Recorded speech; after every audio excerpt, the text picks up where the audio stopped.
In 80, Los Lenas village, lush, vast fields. Near one of these fields, a boy named D. Masso was spending his holidays at his uncle's house. People in the village usually went to bed early, so after having dinner, everyone was already asleep. D. Masso lay in bed, but sleep evaded him. He kept staring at the ceiling fan, lost in thought. Suddenly, he heard the loud cries of animals. Curious, he got up and went outside. The sound was coming from a nearby animal shelter, where many cows were kept. When Di Masso looked up at the sky, he saw that it was covered with dark clouds. He assumed that the cows were frightened by the approaching storm, so he decided to take them inside the stable. It was difficult, but he started guiding them inside one by one. However, he had never seen the cows so restless before. Their panic made it even harder for him to move them. Soon, it started raining heavily. Somehow, after a great struggle, he managed to take some cows inside the stable. But as he did, he noticed a strong, foul smell, the stench of rotting meat. The more cows he moved inside, the stronger the smell became. Then, when only 5 or 6 cows were left outside, his eyes fell upon a pile of blood-stained bones belonging to an old cow. He froze in shock and screamed in terror. But before he could react or run away, he heard a distant sound cutting through the roaring storm. The voice traveled miles through the rain, and it was so horrifying that his soul shivered upon hearing it. In that moment, D. Masso realized that he was going to die because that sound was the whistling of El Silbón, and hearing that whistle meant El Silbón was coming for him. D. Masso had heard many tales of El Silbón before. He remembered how, in his childhood, his relatives told him about a man who had encountered the creature. According to their story, that man was riding his horse late at night, crossing a vast wilderness on his way to an event. Suddenly, his horse slipped on something. When he got down to check, he saw a half-eaten deer bone lying on the ground. Before the rider could comprehend what was happening, a piercing whistle echoed in the air. Panicked, he tried to get his horse back on its feet, but it was already too late. He heard something heavy jump onto a tree nearby. The rider desperately wanted to escape, but before he could make a move, a bone struck his head with immense force, splitting his skull open. Screaming for help was useless because his death stood right in front of him. A 19-foot-tall, horrifying figure loomed over him, its face hidden beneath a hat. Its body was covered in wounds, and its flesh hung from its bones as if decaying. The man had never seen such a terrifying being before. This monstrous figure carried a sack filled with bones, and from this sack it pulled out one bone after another, using them to mercilessly beat the rider to death. Rider pleads for mercy as monster tears out bones and devours.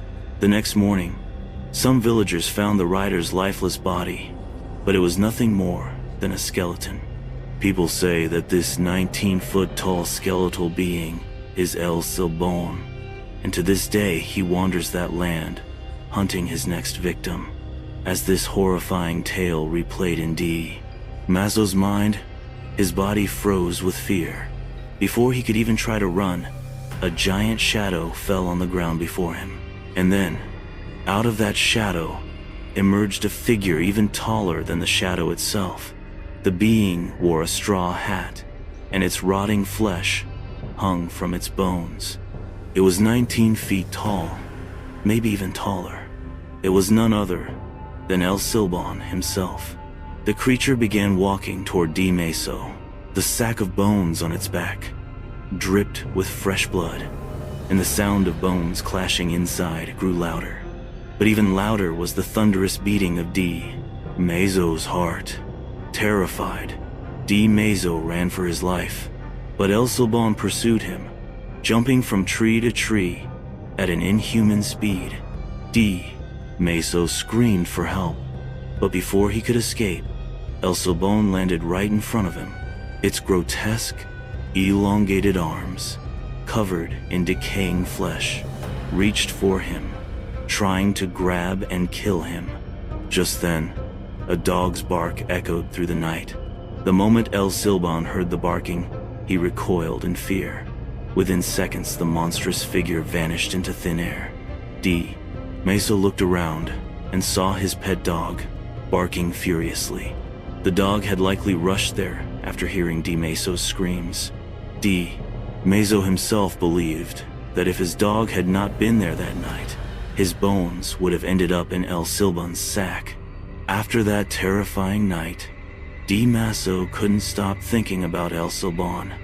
He started asking his relatives and the locals about the legend. What they told him was even more horrifying than what he had experienced.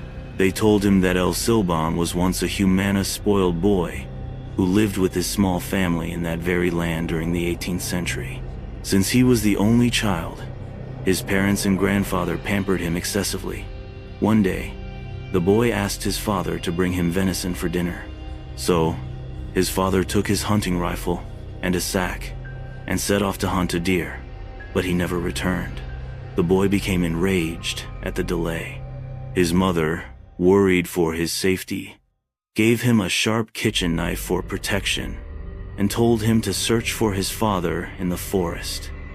That night, the boy returned home alone. He didn't bring back his father, but he did bring a sack filled with flesh, organs, and bones. He handed the sack to his mother and told her to cook the meat, claiming it was venison. As she prepared the meat, she felt uneasy, sensing something was terribly wrong. Suspicious, she confided in the boy's grandfather, who immediately took action.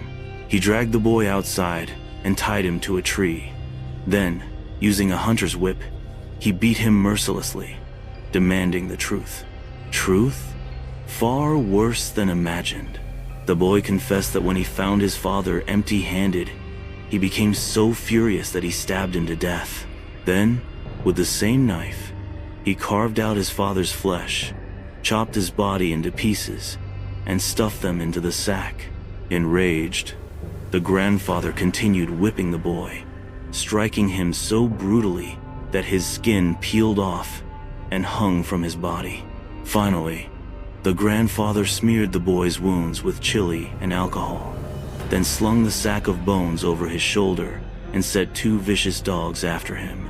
Cursed and abandoned, the boy was left to wander the land forever.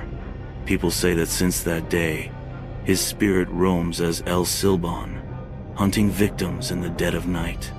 Most people living in that region claim to have encountered him at least once. He sits in the trees, whistling his eerie tune, and anyone who wanders into the fields at night is attacked like prey. However, he fears dogs. That is why every household in the village keeps dogs. That night, D. Meso survived only because of his dog. Otherwise, he too would have become El Silbón's prey.